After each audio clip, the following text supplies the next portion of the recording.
What up, Cavs Nation? I'm your host, Ethan Sands, and I'm back with another episode of the Wine and Gold Talk podcast. And joining me today, none other than Spencer Davies, clutch points reporter for the Cleveland Cavaliers. He's been covering this team for over a decade, and I want to not go overboard with this intro this time because he's a good friend of the show. This will not be the last time you hear his voice. So, without further ado, we want to get into tonight's contest against the New York Knicks, where the Cavs came away with a 109-94 victory in a contest that was very big for the standings, Spencer. I think you get to see how this team is lining itself up for a playoff run, what this means for the Cavs when it comes to building confidence, chemistry, camaraderie, and belief in the organization. Obviously, we knew that after the trade deadline, there was a different level of belief that this Cavs team had simply because of the acquisition of James Harden, Dennis Schroder, and Keon Ellis. But we also knew coming into tonight's game that the name of the game was going to be rebounding, was going to be responding to physicality, especially after Evan Mobley didn't have the greatest game against the Oklahoma City Thunder, and he was getting ragged on social media and all these things. But the Cavs came into tonight's game and were even with the New York Knicks, 44-44 in the rebounding battle. Sure, you can look at Mitchell Robinson had 15 rebounds in 19 minutes. He's always going to be a problem. Spencer, I want to get your feel, your take on what you made of how the Cavs matched the physicality, respond, and were resilient in an area that they've been challenging for the past years, especially on the offensive glass. Well, the thing that spoke to me was Kenny Atkinson referring to the Cavs winning their spot, and that has to do with the physicality. That has to do with how you're responding to the aggressiveness that other teams have as far as pushing you off or getting position on you in box outs or just simply not getting through screens and stuff like that. And I think the Cavs this time around, personnel-wise, kind of felt like more of a challenge because you have guys like Dennis Schroder and Keon Ellis, those are the ones that first come to mind. And I know that you've highlighted them in your articles about the toughness that they bring and just the sheer grit and that just kind of nasty side to the floor. And it's not in a dirty way per se, but it's in just a, hey, we're here. We're here and we're going to let you know we're here. And for me, like, Dennis Schroder has just played like a bulldog since he's gotten here. It's the way that he picks up full court. It's the way that he is going to pressure you, stick to you like glue, and make sure that you understand you're not getting by. And if you do get by, then you're going to get fouled. That's what I saw against Jalen Brunson tonight when he had him as a matchup. Keon Ellis, I think he does it a little bit more cerebrally. He's like almost a cornerback or a safety in a way to where he baits guys into making bad decisions. And then he takes full advantage of seeing the play before it happens. And then that's when he gets those outlets. And I know tonight he wasn't a great catcher in the open floor, but when he starts the break and he has the ball going up the floor, then you usually get a pretty good result. And then additionally, I think you see a lot out of Jaylon, Tyson, and Dean Wade. And I thought they did a good job in the physicality department there too. You know that they're the role players now. I'm sure we'll get into Jaylon Tyson being more of a role player than being the secondary handler and a guy who initiates, being more of the guy that defends, rebounds, makes sure that he's getting his other teammates involved. But Dean's used to this. Dean's been a low usage guy his entire career. And he's somebody that when he's making threes, the Cavs are really tough to beat. But on the physicality standpoint, he's able to crash the glass too. And I think the Cavs were able to crash the glass really well tonight because New York was missing shots. A lot of that had to do with the Cavs defense, but New York was missing shots. You know what OKC wasn't doing? Missing shots. They were outstanding at their home arena on Sunday afternoon. And part of that had to do with the Cavs losing the rebounding battle late in the fourth quarter. They actually matched the amount of rebounds they had that game. But still, it's one of those things where when you're getting stops, you're probably going to get those boards. I know in years past they haven't because of guys like Mitchell Robinson, who, I'm sorry, if you just canvass the rest of the NBA, Mitch just does this to everybody. It's just a special talent that he has. Go look up what he did against the Spurs in the NBA Cup. It's nothing new, but the Cavs were able to just stave that off, and if their only offense was off of second chance points, New York didn't get too many.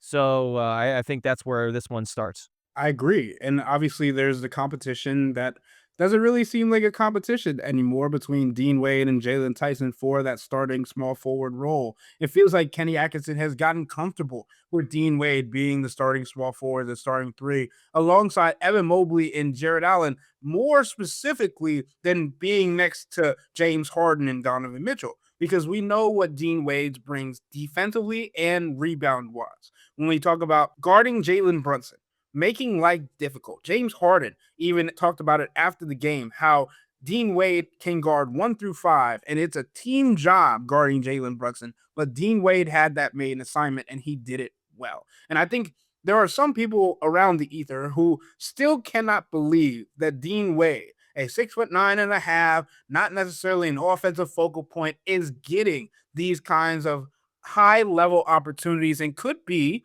the X factor for the Cavs in the playoff series, depending on if he's healthy, depending on if he's knocking down shots. Spencer, this is like the third or fourth time where Kenny Atkinson has said that if Dean Wade is knocking down shots, the Cavs are hard, if not impossible, to beat. And obviously, Dean Wade came out and knocked down 3 threes early into this contest, and you were like, oh, he's getting on a roll. How are they going to utilize this? And that kind of just made the Knicks be more wary, be more ready for him. And that created more opportunities for Dean Wade to, instead of taking that shot, pass out and find an even better look. But this does not take away from the work that Jalen Tyson has done to get to this point, right? And I continue to say that Jalen Tyson has earned the minutes that he's getting. And I want to use that word very carefully because Kenny Atkinson continues to say that he has to earn minutes in the playoffs. Obviously, you're a second-year player. You haven't built up this equity that some players, obviously Dean Wade being the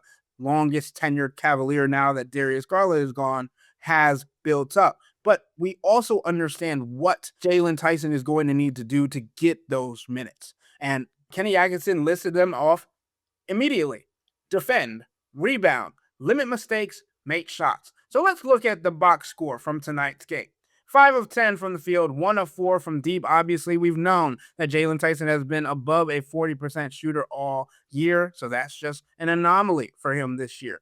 8 rebounds, 2 assists, only 1 turnover that came in the first quarter, 1 steal, 1 block, plus 13 on the floor, and 12 points. I think that encapsulates what the Cavs need from Jalen Tyson on every given night. And I think it's shown the maturity and the mental awareness that he's had to be able to kind of take a step back, even though just a couple of weeks ago, he had 39 points. He was one of the most important players, one of the most reliable players. What do you think about the dynamic that Kenny Atkinson is kind of implementing with Dean Wade and Jalen Tyson, especially the second year player, kind of adapting his role on the fly and being young and still being willing to do whatever is necessary for this Cavs team?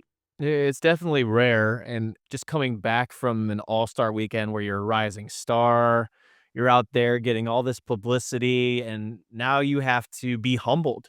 You have to be humbled on a team that's trying to go after something bigger than you. That is tough. That is really tough, especially because he was a part of their success when they were finding it, when they were kicking it into gear. And to be told, okay, sorry, this isn't your fault, but we have too many players, you're the one that's going to be taking the hit here. That is not easy to do. And you're doing it in your second year. And again, like I said, like you're a rising star. You've had all of this high usage because Darius Garland's been out for the majority of the year, and you've really stepped up as a playmaker and someone getting a chemistry with Donovan Mitchell in the short roll. That cannot be easy. So for him to respond the way he did today, I think is really telling. Is against a Knicks team that that it's given the Cavs headaches in the past and did on Christmas when they came back and beat them after Cleveland had a lead.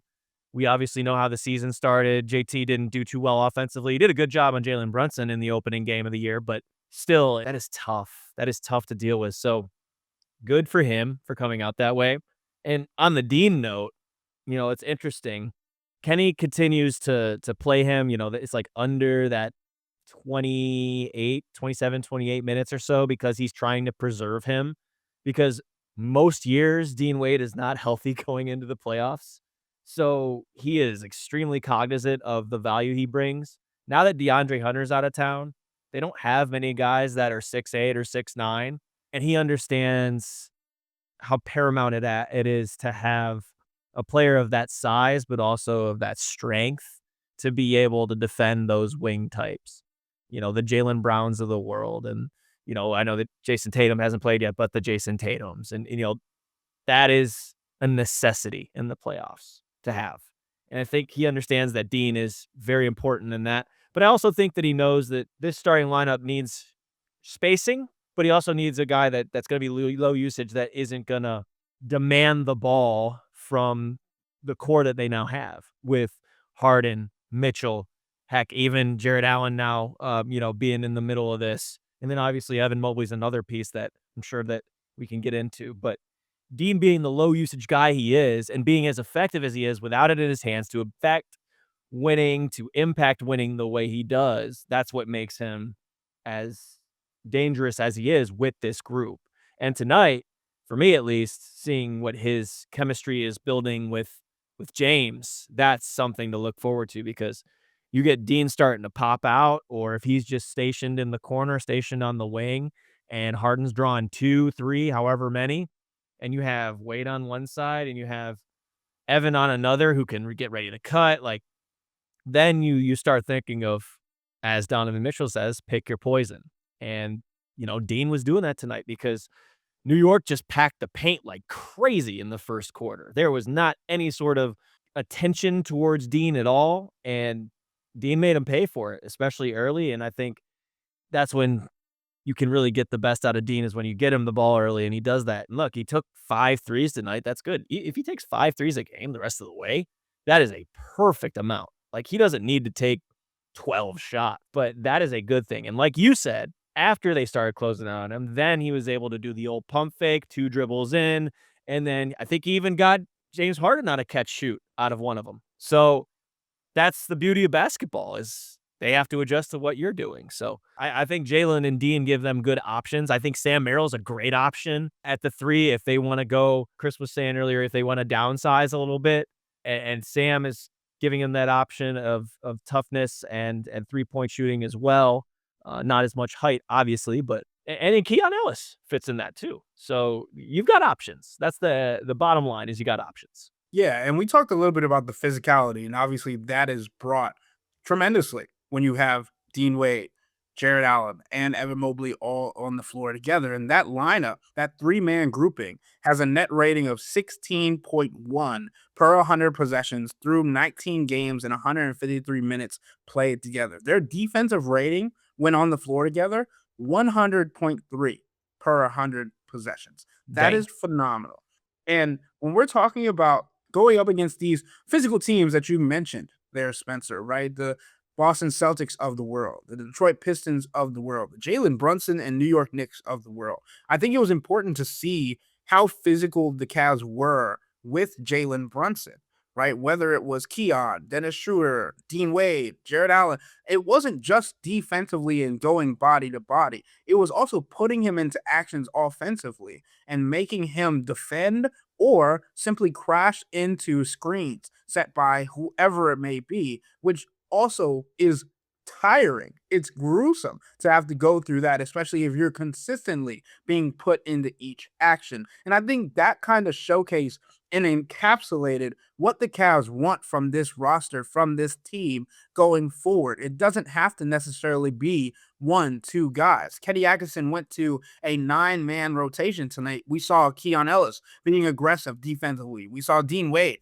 again, locking up Jalen Brunson and knocking down some early triples. We saw Dennis Schroder come in and be a menace defensively, causing an 8-second violation that ended up being rescinded. Either way, simply doing that showcases what you're doing. Jalen Tyson, in a smaller role, still was showing maturity, poise, and composure. I want to know from you, what was most exciting or the biggest standout that you look forward to, especially over this next 5-game stretch where the Cavs are going to have some extremely difficult opponents? Again, the Boston Celtics, the Philadelphia 76ers, the Detroit Pistons. More of these types of games where the Cavs are going to have to keep looking forward and seeing what could be potential playoff matchups? My excitement still lies within Schroder and Ellis. I think there's just a different vibe about them.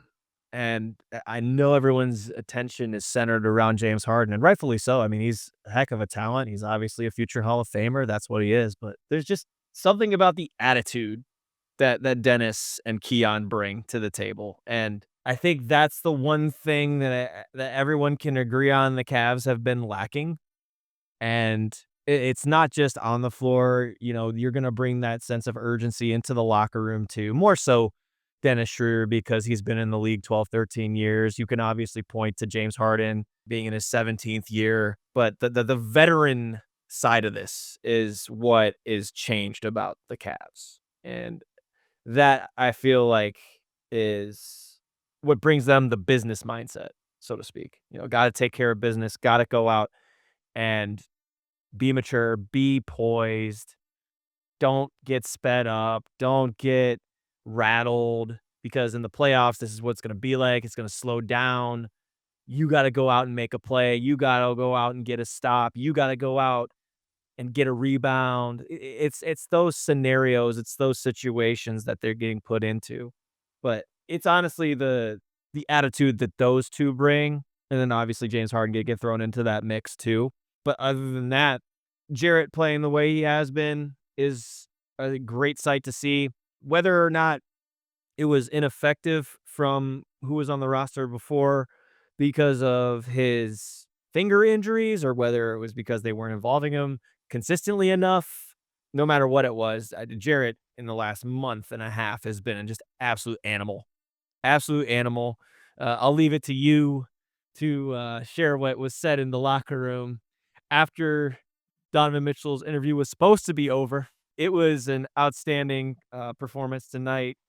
It's been an outstanding, again, month and a half of Jarrett Allen. It even started like before James got here. You think about what he did in Portland to Donovan Clingan and, just them getting him the ball when Evan's been out. And he's been a revelation for him, man. And I see no reason why that won't continue because James is going to feed him that ball. Even if Donovan might get the blinders on every once in a while, James will not get those blinders on. So JA is also another big part of what I think should be exciting for people. 1,000%. And I think it's extremely important to continue to keep an eye on Jarrett Allen moving forward. And yes, I will get into the fun that was being had in the locker room with Larry Nance Jr. interrupting or closing out Donovan Mitchell's post game interview. But I do want to just first go into the stats that Jarrett Allen has had over this stretch of what is the February month of the season. He's averaging 28.9 minutes per game, 21.4 points per game on 11.6 field goal attempts per game, and 11.9 rebounds per game on 74% shooting from the field. The Cavs are also 8-1 over this stretch of 9 games. Hearing how revered the Cavs have been over the last couple of weeks about Jarrett Allen. Kenny Atkinson continuously showing praise, even going back to saying how much he's grown. James Harden saying that he didn't know that Jarrett Allen was this, and even before he got here, and now he's excited to continue to unlock him like he did with Clint Capella, Vika Zubac, Joel Embiid, all these other players who James Harden has elevated, the big men who he has played with. But the fun part of this is Jarrett Allen is being called not only Dr. J.A. because he has the fro that mimics Dr. J, but Black History Month, Jarrett Allen. Black History Month, J.A. is what the Cavs are referring to him as. Larry Nance Jr. came in to Donovan asking him where he would rank among the monikers of players. Obviously, there's Hoodie Mello, there's Mask Kyrie, there's Untucked Kobe. You have all these players. And Larry Nance Jr. came with the stats. There are very few, if not under 5 players who have done what Jarrett Allen did in a game recently when he had 40, 15, and 5, and all these different things. I just think we're continuing to see Jarrett Allen grow and continue to find out how he could have been utilized and how he should be utilized for the remainder of the season. Obviously, that could be through Donovan Mitchell, that could be through James Harden, but also what does that mean for James Harden? Someone who got 0 free throw attempts tonight, who is taking less shots because he's finding Jarrett Allen so much. How much usage is James Harden going to have? And I think it's going to alleviate pressure on him as well because he has reliable Jarrett Allen on the floor with him majority of the time. There were a couple of different times today where it seemed like James Harden was getting guarded heavily on the perimeter and he just dished it out to Jarrett Allen, who was on the perimeter as well, maybe even closer to the elbow, for a direct DHO to come off of that and then have more space and create from there because Jarrett Allen sets the screen, opens things up. You can have a pick and roll, you can have whatever else around them. And I feel like they're toggling between the options that they have. And James Harden is such a high IQ player that you're seeing so many more variations of what this Cavs offense can be, especially with the patience that he's been playing with and the opportunity that he's had to slow the game down in the half court, even against a New York Knicks team that doesn't necessarily like to play with pace. You seeing the different ways that he can manipulate the floor and the geometry of the spacing. And obviously, we have guys like Jalen Brunson and Karl Anthony Towns who he was able to get into mismatches that he wanted. Maybe he didn't get the call, but he was able to get to the spaces that he wanted to be on the floor. What are you seeing from that two-man grouping? And I want to go into a different two-man grouping after.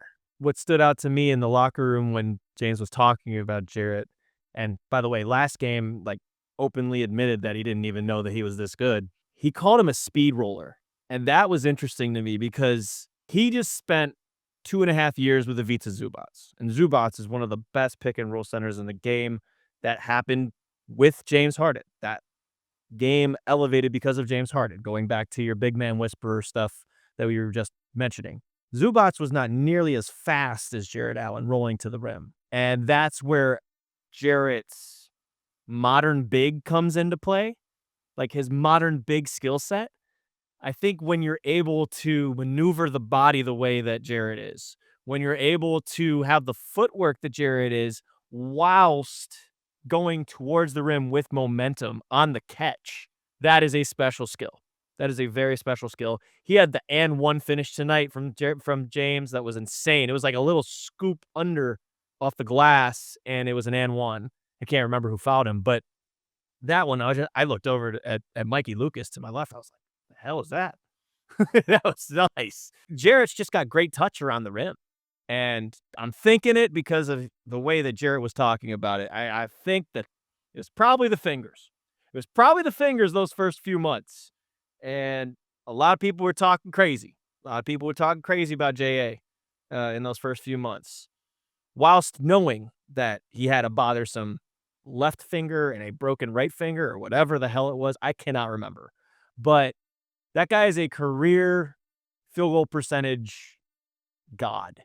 And with James Harden, somebody who gets the ball to bigs closer to the rim, it makes sense that when those digits heal up, that he's having this kind of breakout. It makes a lot of sense. So Jarrett's just on a heater right now. I don't see why the momentum would slow down unless they stopped getting him the ball. But again, as I mentioned earlier, James is not going to have a problem with those blinders the way that Donovan's had, the way that even Darius had in the past, because James force feeds. He makes sure that you get the ball, and he also draws the attention so that you can get the ball. And like you said, that takes the onus off of him a little bit. So we'll be seeing more grayscale pictures of Jarrett Allen in the Cavs locker room like he's Wilt Chamberlain all the time. I think it's phenomenal that Jarrett Allen is finally getting the praise that he deserves. Like, there were comparisons to Wilt, there were comparisons to Kareem, there were comparisons to all these greats. And then there's legitimately a conversation that Jarrett Allen belongs in some of these realms when it comes to stat lines for a particular game, when it comes to how he plays, when it comes to how he holds himself, carries himself. It's been long overdue. And obviously, you mentioned the injuries to both hands. I made a joke to him earlier this season. I believe it was in Atlanta. He looked like Edward Scissorhands with how he had his hands wrapped up throughout that game and still played through it. And people were questioning his mental and physical toughness. And we've had conversations on this podcast I don't think you can question his physical toughness anymore. Obviously, again, going up against Mitchell Robinson and having that kind of performance again showcases that. But mental toughness, being there mentally each and every night, I think it's going to be helped again with James Harden keeping him engaged. And that'll only continue to rise, especially on the offensive end, but the defensive end as well, because the Cavs need him to continue to communicate and be that vocal anchor for the Cavs, especially if Evan Mobley is going to get lost at times. I kind of wanted to get into that too, real quick. I just think, one, Jarrett saying in the locker room that he's a good soldier. I think that is another point that we should highlight. Just the fact that when he's told what to do, whether he disagrees or agrees with it, he's going to do it, and he's going to do it well. And I think that has helped him, because Kenny came up to him as soon as Evan was out with the calf injury for the second time and said, "Look, we need you to step up. We need you to be you." And he took that to heart, and that's kind of parlayed into this. Secondly, what you just brought up with Evan Mobley, and I think this can turn into something too. Teams are going to start seeing that in the scout now. They're going to start scouting that pick and roll, because it's going to be a deadly combination. James Harden and Jarrett Allen, they already are a deadly combination, let's be honest. Now that's where you can get Evan to start going. Because what I asked Kenny after the game was, when Jarrett gets the ball in the pocket now, teams are going to probably try to swarm him. So that's either going to lead to the kick out, or it's going to lead to a pass to a cutter on the baseline. Who's that cutter going to be? Probably old friend Evan Mobley. It was Dean Wade a couple times tonight, but probably Evan Mobley, because Evan's going to excel right there on that corner cut or in that dunker spot. And what did we see in the first few years of the Jarrett Allen-Evan Mobley pairing when they were a pick and roll team? Big to big, feed your local big man. That was the saying. Why won't it be the same here? Just because James Harden's the new point guard? No, if they're going to revert back to heavy P&R offense, then I'd expect more passes from Jarrett Allen, Evan Mobley, and vice versa, because they know each other. They know their spots. They know where they like the ball. They know where they like to catch it. They know where they like the ball to initiate other actions, secondary actions. I'm curious to see when teams start packing the paint in a different way, when they pack the paint when Jarrett's catching it, what that decision is from there. And I think a lot of it's going to involve Evan Mobley, because a lot of people have questions about how Evan Mobley fits into all of this. I think that's a really logical way for Evan to get going, is to get those passes from Jarrett, whether it's on an alley-oop or on a cut to the basket.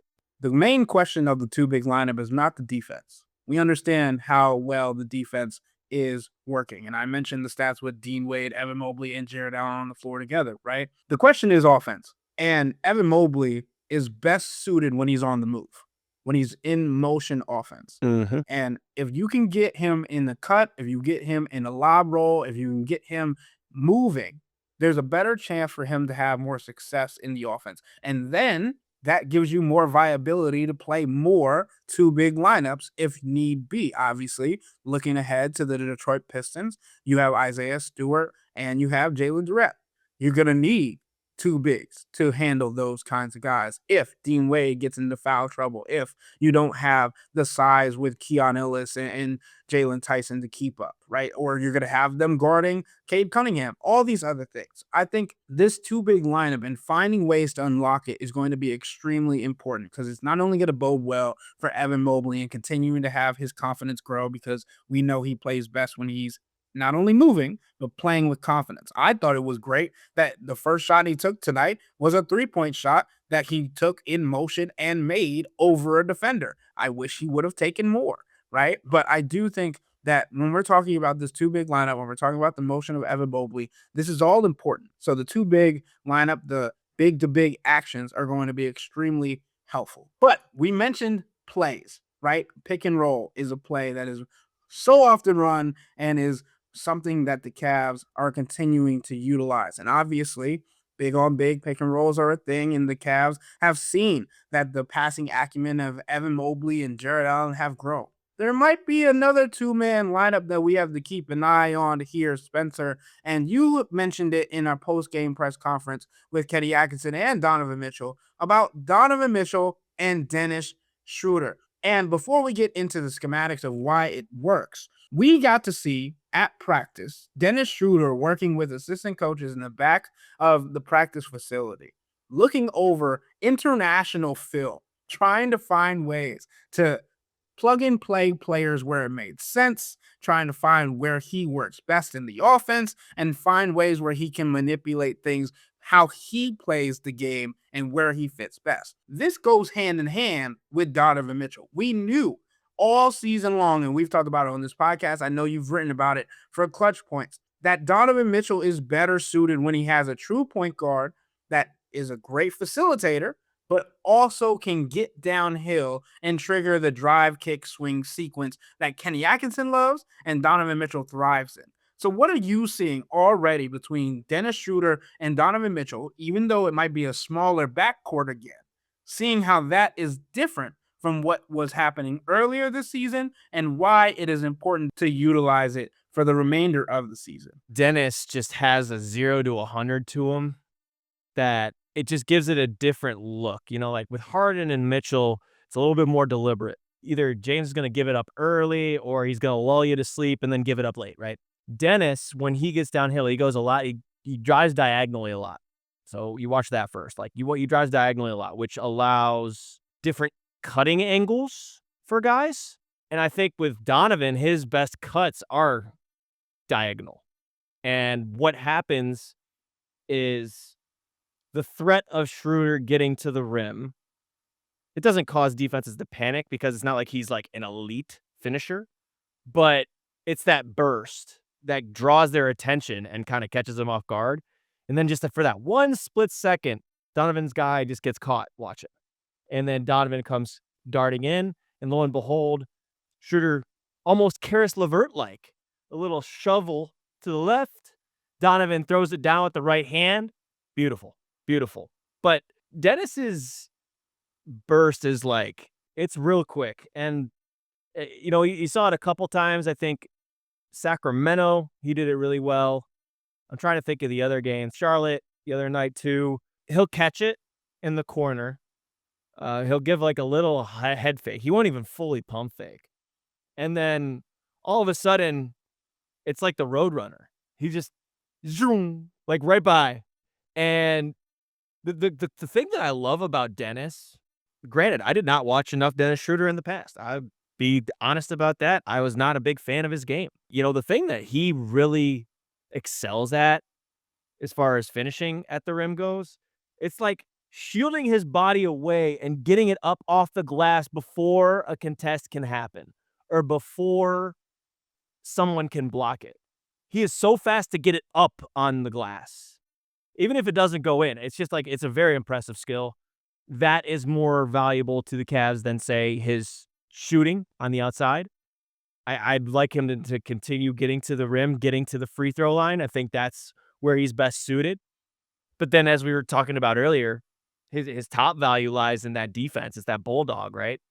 But with Donovan, I think it allows him to not relax, but to take possessions off. And yes, that happens with Harden too, but there's just a different dynamic when Dennis is in there and when they have that speedy lineup in with Keon and Sam. Maybe JT is in there with them. I think they went Dean Wade at the 5 to end the first quarter.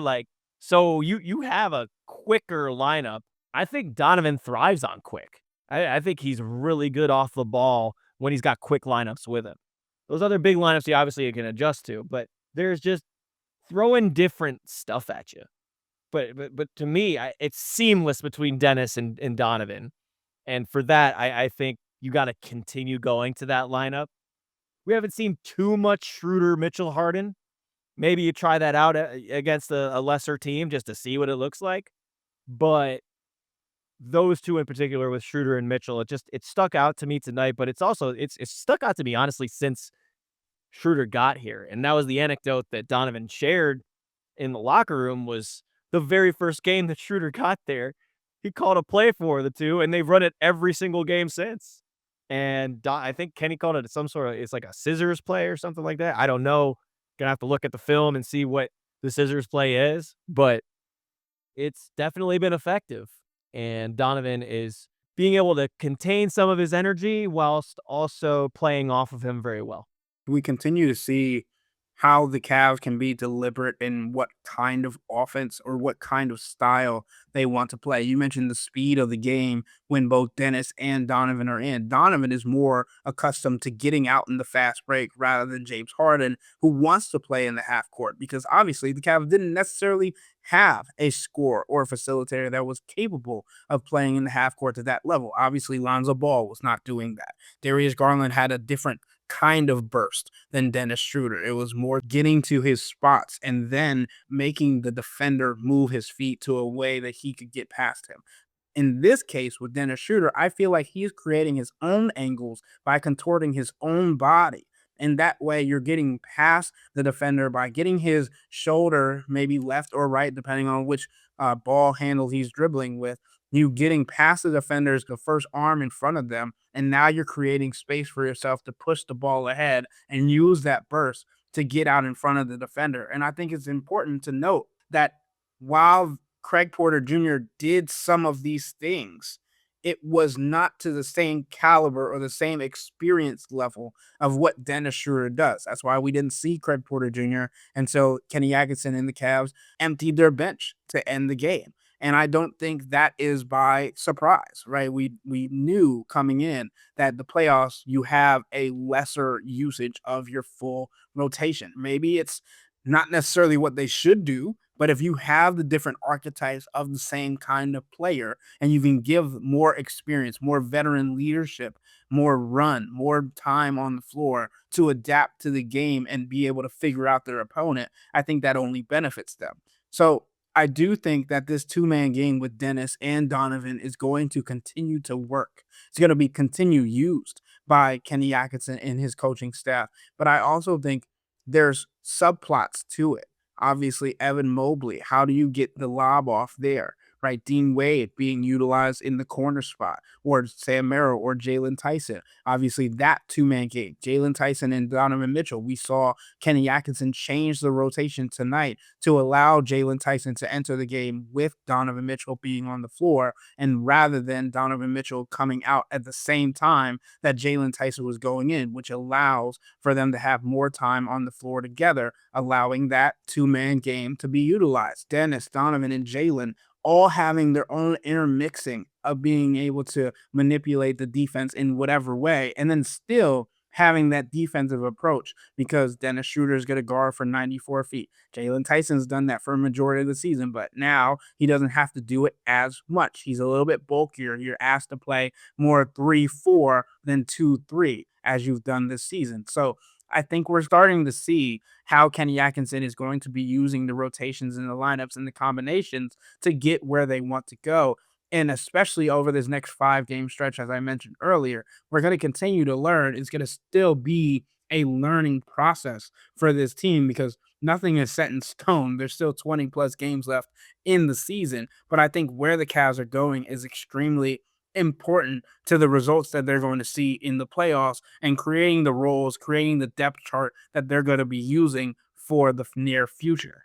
Most definitely. And you kind of jogged my mind there a little bit. The other thing that works with Mitchell and Schroeder, Schroeder's ball pressure allows Donovan to play passing lanes a little bit more. And he got a bunch of steals tonight against the Knicks. In addition to Dennis taking some of those on-ball reps offensively, Donovan's going to be able to have a little bit more energy on the defensive end. And Donovan is a capable defender. He's not the greatest, but he's definitely active when he wants to be. And the step that the Cavs are going to take is defensively. And then that's going to turn into your pick sixes or just getting those odd man rushes that you really didn't have too much of at the beginning of the season. Because when you get those stocks, you get the rebounds or you get steals, then you're going to give yourself a chance to create offense off of your defense. And that's the name of the game in basketball. I know that's not rocket science, but Cavs did that quite a bit tonight, I think. And that is essential in basketball when you're trying to be a contender, is to be a two-side, both-end team. But Donovan in particular with Schroder on the floor, I think because Schroder puts so much pressure on those ball handlers coming up the floor that they're going to be making some passes that are a little bit off, or they're going to be making some rushed decisions. And Donovan's going to capitalize off of that. So I think that's another part of that two-man group that can't go unnoticed because Donovan's very cerebral in his approach on the court, and he is very smart too. He's not Keon Ellis defense smart, but he's able to read when someone's going to make a bad pass. I think that's the IQ of being around the game for a long time and just continuing to see on the defensive end how he can read an offense from being so good on his own. And I agree with you on the Dennis Schroder point because that makes the opposing offense speed up to a pace that they don't necessarily want to play at. And that allows Donovan to get where he wants to go and use his long wingspan and then create transition opportunities. Obviously, as we mentioned, James Harden doesn't necessarily thrive in transition. You know who does? That lineup. Jaylon Tyson, Donovan Mitchell, Dennis Schroder, getting out and running. Even if you throw Jarrett Allen in that mix, we talked about the rim running that he has. I think it's definitely finding combinations that the Cavs can utilize and will utilize to be at their best and have the most success going forward. But Spencer, man, I forgot how much I like getting nerdy with you on the podcast and just breaking down film, breaking down the game itself. I appreciate you hopping on, and everybody needs to check out Spencer Davies' work at Clutch Points and everywhere else. So, with all that being said, that'll wrap up today's episode of the Wine and Gold Talk podcast. But remember to become a Cavs insider and interact with Chris, me, and Jimmy by subscribing to Subtext. Don't forget, the Cavs play the Milwaukee Bucks tomorrow, so we'll have all the insider information for you there. The only way you can get that is signing up for a 14-day free trial or visiting cleveland.com/Cavs and clicking on the blue bar at the top of the page. If you don't like it, that's fine. All you have to do is text the word STOP. It's easy, but we can tell you that the people who sign up stick around because this is the best way to get insider coverage on the Cavs from me, Chris, and Jimmy. This isn't just our podcast, it's your podcast. And the only way to have your voice heard is through Subtext. Y'all be safe. We out.